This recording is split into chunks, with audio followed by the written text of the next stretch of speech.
I'm here with First Selectman Pat Llodra and Robert Tait, who is the Newtown Finance Director, and we're going to talk a little bit about bonding and refunding and revenue sources and how they're going to be applied.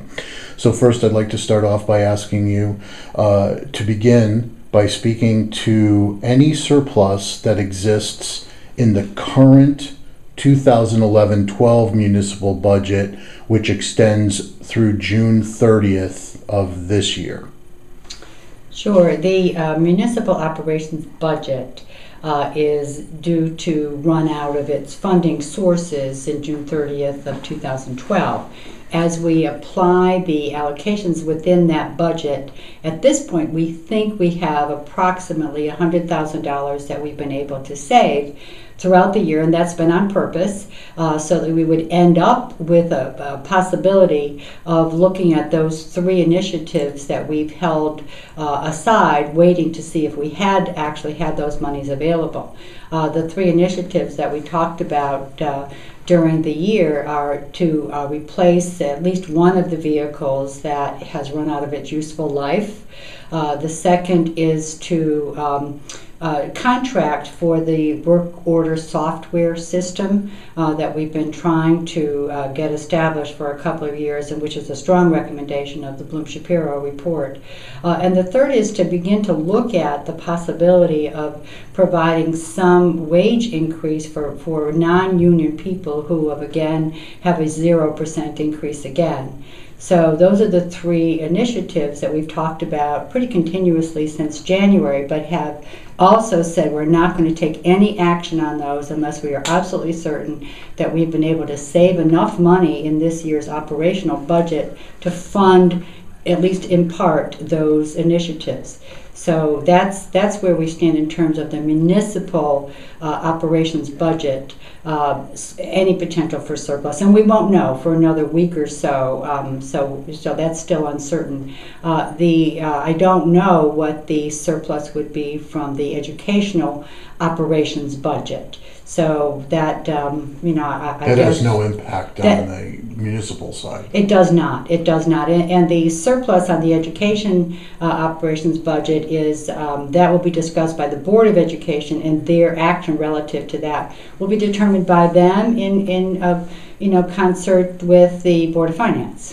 So while there is a prioritized list of hopes that you would like to achieve from a potential surplus, as we're sitting here today and likely by next Tuesday when the voters go to the third referendum, there is not going to be a specifically identified way to apply any type of surplus. That's correct. I mean, there'll be no action on any of that until we're absolutely certain that the resources exist, first of all. Secondly, we then would have to have some very specific discussion on those initiatives with the Board of Finance, the Legislative Council, because it would require action at the government level that would allow us to use those resources in that way. I do want to make the point that we talked all year about saving money as much as we could by delaying the hiring of people, by not filling positions, by getting best prices on all of our contracts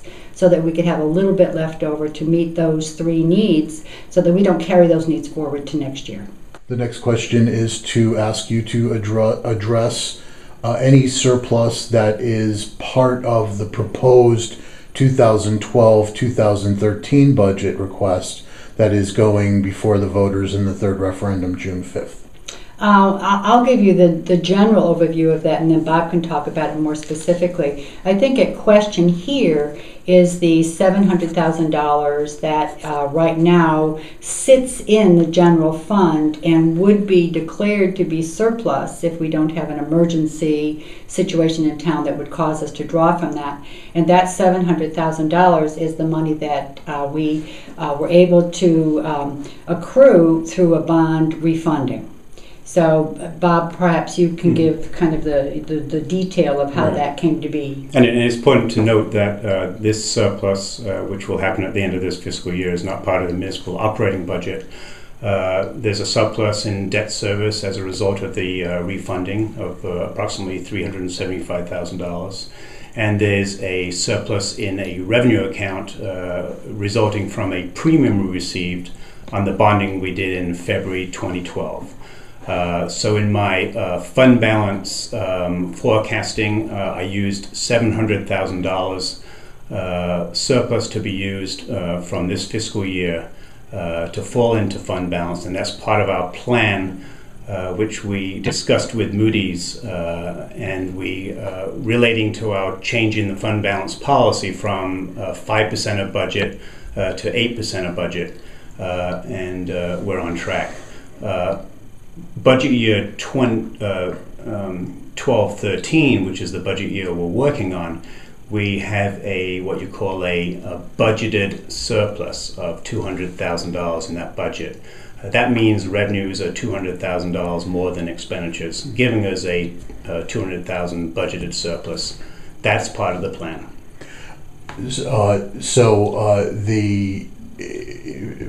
guess it's important to define first that the information that you just presented has been on the public record going back as far as February or March. Right. And it's also important, I guess, to note that this practice of what you are proposing to do is within the overarching parameters of policies that have been voted on by the appropriate boards and are now in place. That's correct, and you'll see a spreadsheet outlining our fund balance forecast in the Board of Finance March 14th, I think, minutes.